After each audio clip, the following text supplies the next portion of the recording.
Today at Aquatica, we reached a very exciting new milestone. We lifted the giant sphere into place nearly 54 feet in the air. This sphere weighs 12,000 pounds and is 22 feet in diameter and makes it one of the most unique elements of Ray Rush. Riders are going to slide along the interior walls of this giant sphere before transitioning to the next portion of the slide.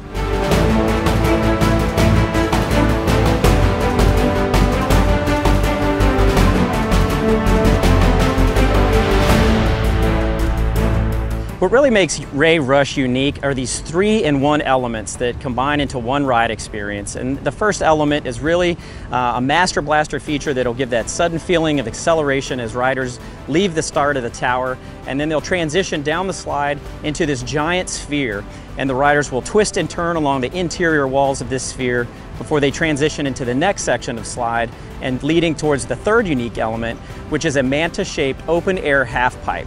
And riders will soar up and down the sides of this half pipe before transitioning into the final part of the slide, which has some other unique and exciting elements before they reach the splash pool below.